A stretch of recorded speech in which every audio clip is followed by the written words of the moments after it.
Cuando vemos lo que un miembro de una familia o un amigo está experimentando cuando entra en este grupo de gracia familiar, creo que lo más útil que podemos hacer es reconocer que están atravesando un proceso de duelo.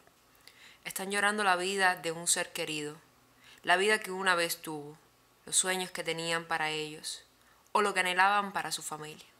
Y esto se torna aún más complejo ante el hecho de que su ser querido todavía vive, lo que significa que pueden surgir nuevas dificultades cada día. Sin embargo, hay algunos aspectos sobre este proceso de duelo que me gustaría enfatizar. Y lo primero es que se trata de un buen proceso. De hecho, Dios lo diseñó para cuidarnos y ayudarnos a avanzar con nuevas fuerzas y esperanzas. Cuando las familias experimentan estas difíciles etapas de duelo, es importante saber que dichas experiencias son normales e incluso nos acercan a Dios. Esto lo podemos comprobar cuando vemos las sinceras expresiones de dolor y las preguntas que aparecen en el libro de los Salmos en las Escrituras. Vemos dolor, aflicción, vemos el corazón de David derramándose ante Dios. También se trata de una expresión de acercamiento a Dios, porque David sabe que Dios no lo mira como un fracaso por sentir estas emociones. Él sabe que Dios es un refugio seguro. Dios puede manejar este dolor, sus quejas y sentimientos, lo cual forma parte del proceso de depositar el dolor a sus pies y expresarlo ante su presencia de una manera saludable. Por último, me gustaría enfatizar que el duelo no es un proceso lineal. Las personas no suelen atravesar las etapas del duelo en orden. A menudo el individuo vuelve atrás, lo cual es normal, es un proceso. No te desanimes si tú o los miembros de tu grupo atraviesan estas etapas varias veces. Mientras hablamos de las diferentes etapas del duelo, también estudiaremos las principales características de cada etapa y el propósito de cada una de ellas, lo que la familia y el amigo experimentan en ese momento y también cómo a menudo podemos convertir estas etapas con propósito en una experiencia negativa. Veamos la primera etapa. Esta primera etapa es el shock, la cual viene acompañada de mucha confusión y sentimientos de negación. Sin embargo, el shock tiene un propósito. Este lo podríamos llamar como la bolsa de aire de Dios, que amortigua el impacto de lo que acaba de suceder. Un diagnóstico, una crisis, una reacción hiriente. Por lo tanto, alguien que se encuentra en esta etapa suele experimentar una gran enajenación y tal vez una desconexión de lo que realmente está sucediendo. Incluso puede encontrarse en un estado de incredulidad y evasión. Sin embargo, todos estos sentimientos suelen actuar como un mecanismo de defensa que nos lleva a través de esa primera ola de dolor. Sin embargo, podemos tomar ese propósito inicial, esa intención original del shock, y llevarla a un estado negativo, pensando, voy a arreglar esto y seguir adelante, tengo esta situación bajo control. Algunos incluso dependerán de un avance inmediato para que las cosas vuelvan a la normalidad. Entonces, cuando el shock comienza a desaparecer, es cuando el dolor se manifiesta.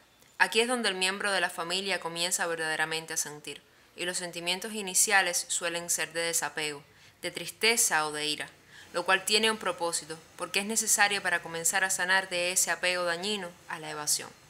Esto ocurre cuando la persona comienza a darse cuenta de que la enfermedad mental de su ser querido es una realidad, y la realidad anterior, como conocían a su ser querido, se está deshaciendo.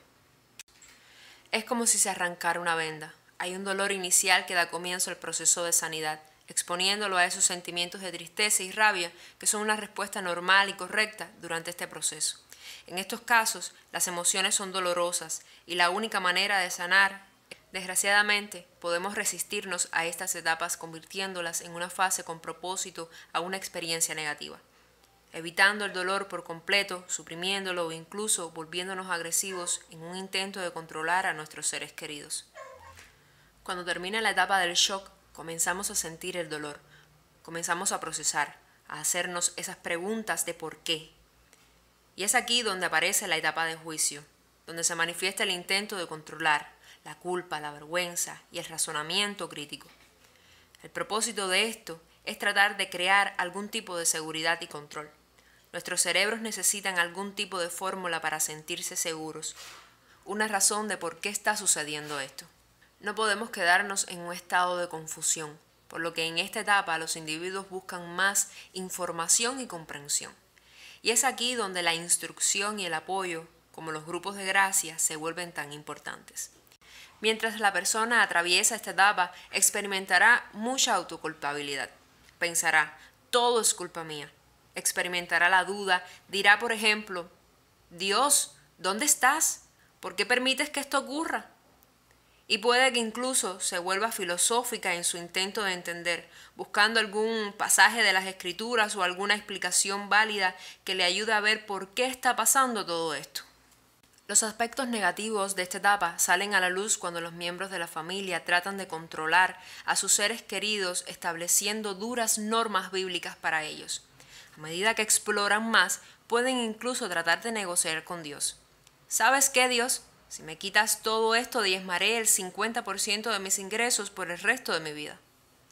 Además, los miembros de la familia pueden comenzar a sufrir de depresión, ya que están tratando de encontrar las respuestas correctas, filosóficas y teológicamente, sin encontrar ningún consuelo.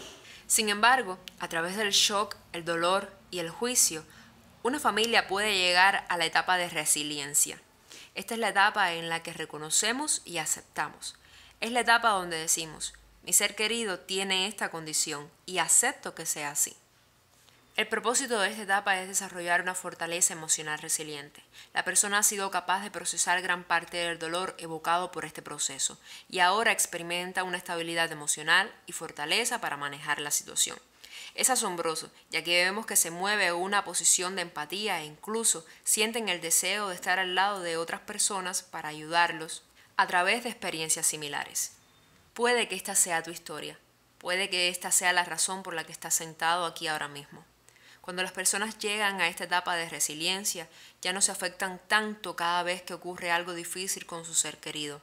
Han adquirido comprensión e instrucción y son capaces de manejar la situación con fortaleza emocional y empatía. Ahora, les repito, incluso esta etapa de aceptación puede fácilmente tornarse negativa. Los miembros de la familia pueden recurrir a la paz fingida y creer que su ser querido está curado porque está bien en ese momento. Y quisiera que tuvieran en cuenta que a medida que las familias atraviesan las etapas de dolor y juicio, estas son experiencias normales y una expresión saludable hacia Dios. Solamente lo enfatizo para que sepamos que este proceso es bueno, como dije anteriormente. Este proceso es saludable y es un proceso normal por el que estos miembros de la familia e incluso los amigos van a pasar. Así que cuando los miembros de una familia entren en un grupo de gracia familiar, sepan que probablemente cada uno estará en una etapa diferente de este proceso. Pero sepan también que este proceso puede conducir a un lugar de esperanza, de resiliencia y de increíble empatía. Así como nos recuerda Pablo en 2 Corintios 1, bendito sea el Dios y Padre de nuestro Señor Jesucristo, Padre de misericordia y Dios de toda consolación, el cual nos consuela en todas nuestras tribulaciones, para que podamos también consolar a los que están en cualquier tribulación, por medio de la consolación con que nosotros somos consolados por Dios.